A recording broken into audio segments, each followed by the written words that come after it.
Hello everybody. Today in this video I'll be talking about my human resource management midterm project. I'll be comparing chapters 4 and 5 of our theory versus reality of the company Caplex Beauté. To start, I will tell you a little bit about this company. Caplex Beauté is a hair products distributor all over Quebec.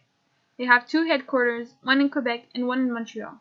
They sell to hair salons and they have 16 boutiques all around Quebec. The first chapter is all about defining, analyzing, and designing the work. We will be looking at the different roles people have in the organization and the process of defining the job. First, the job manager is there to clearly explain the job and what must be done, and the employee is there to let the manager know of the details that only the person doing the job knows. This job analysis is important because it identifies the tasks and duties, knowledge, and what is needed to do the job correctly. The job analysis is what brings to the written document of the job description. This job description consists of a summary of the job duties and responsibilities, the job specifications, and the performance standards. The job description can also contain the age of specifics, valid mental and physical requirements, if there are any, and performance requirements that must be based on valid job-related criteria.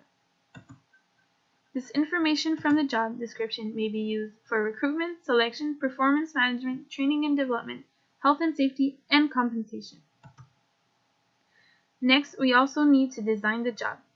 This is the responsibility of the supervisor and/or the manager. It is designed to achieve organizational objectives. The jobs that are well designed often achieve some employee goals. Models that can be used to design the job are skill variety, task identity, task significance, autonomy, and feedback.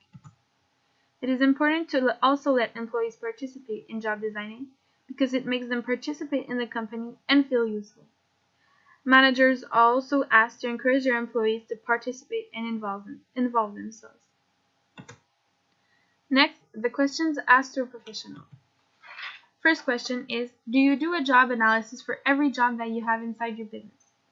The answer Mr. Slattery gave me was, yes, but mostly on all the manager positions.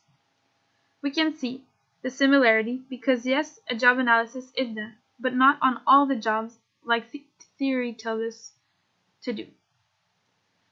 Second question, how do you use the job analysis in your business? For example, recruiting.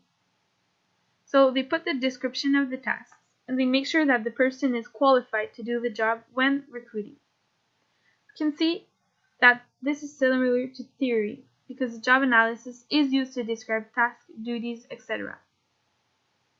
Next question is a job analysis useful in your company's case? Mr. Slattery answered me, yes, for managers it's very important to be a good leader. You have to know where you are going. And a job analysis is useful for almost all the positions in the office. We can see that yes, like the theory said, job analysis is very useful in a company, especially in the office positions. Next chapter is chapter 5, which is planning, recruiting, and selecting the workforce. Human resources planning is required to ensure that every person in an institution is placed where they are needed to accomplish the organization's goals. Some human resources approaches are trend analysis and management forecast.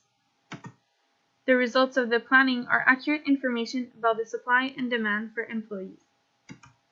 To hire new employees, organizations must first do some recruiting.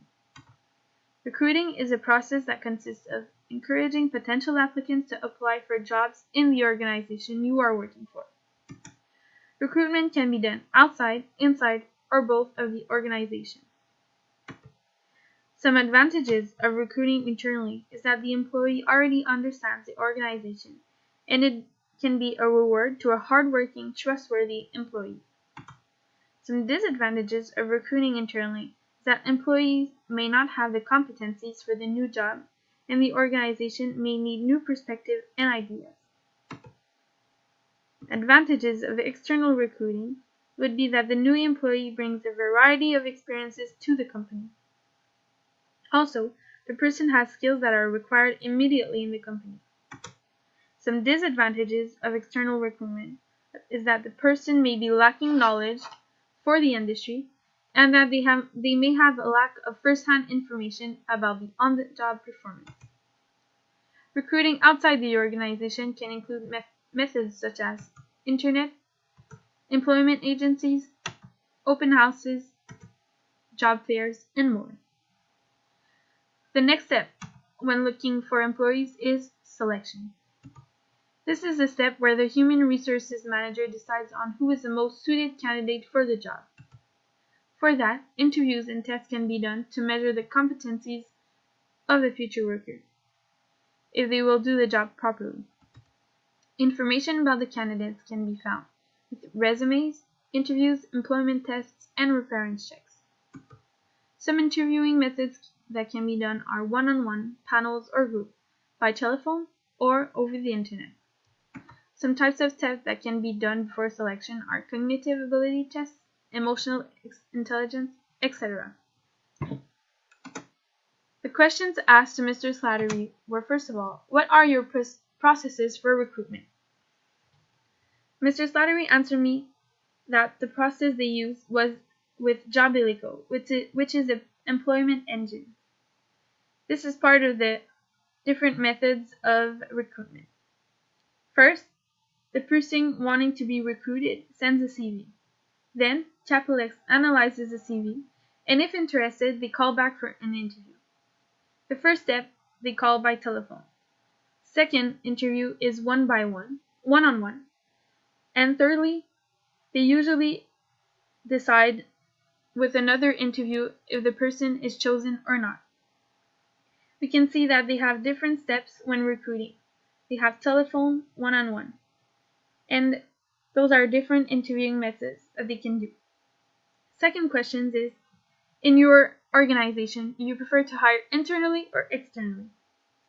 Mr. Slattery answered me, if the competence is there, they rather hire internally, or else everything is done externally.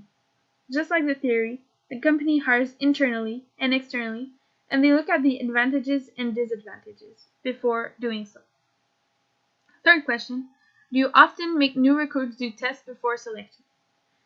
Yes, personality tests, when they are looking for their criteria based on the position that the recruit wants or is offered. The representatives, when they do a test, the representative, they're looking for people who are influent, and when they do tests for people more in accounting, they look for people who are analytic. But they don't do tests for people, for example, in the warehouse. We have a proof right here that tests are done during the selection and that they are very useful. Thank you very much.